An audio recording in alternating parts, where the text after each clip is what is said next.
Salut à tous, bienvenue dans cette vidéo.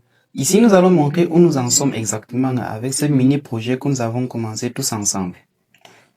Donc, dans la vidéo précédente, en guise de rappel, nous avons effectivement fait le plan de distribution, bien conçu le plan de distribution. Plan de distribution qui, lorsque vous voulez accéder au plan de cloisonnement, je le répète une fois de plus pour ceux qui ne le savent pas, bien qui l'ont omis, vous venez juste là et là vous cliquez, vous cherchez tout simplement cloisonnement. Donc, une fois que vous avez trouvé cloisonnement, vous cliquez tout simplement sur l'étage en question. Là, vous obtenez votre plan de cloisonnement.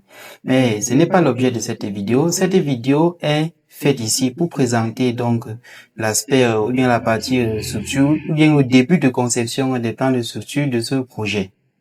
Donc, sur ce, comme vous l'avez remarqué, je répète une fois de plus, lorsque vous concevez vos projets dans Archicad, c'est très bien de les faire avec les filtres de rénovation.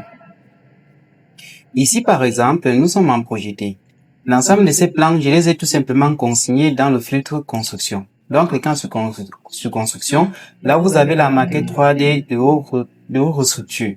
Donc, un esquisse, quoi. Maintenant, il en est de même. Lorsqu'on retourne dans la vue en plan, ici, nous sommes dans la vue en mode projeté, n'est-ce pas? Bien, dans le filtre projeté.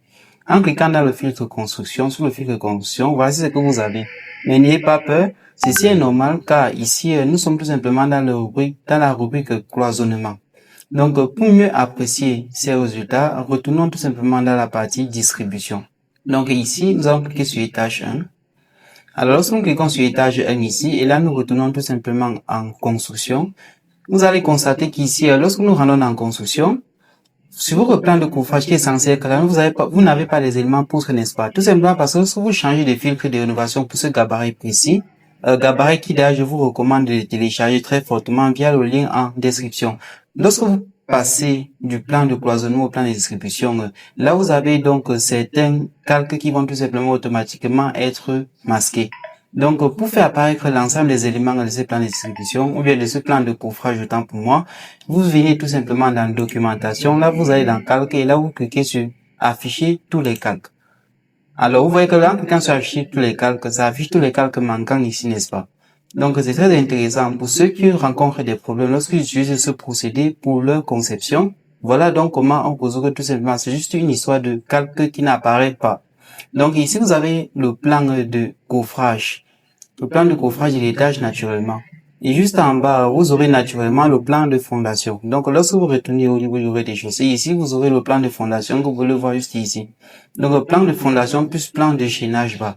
Ici, nous avons une structure particulière, n'est-ce pas? Rappelez-vous sur nos conceptions en 3D. Donc, lorsque nous rendons en 3D, nous rendons en projeté. Donc, en projeté, vous avez constaté qu'ici, que nous avons construit net sur la limite à gauche et à droite du terrain. Donc, d'où l'intérêt ou bien d'où la présence de ces semelles excentrées que vous aurez tout simplement ici au niveau des poteaux périphériques.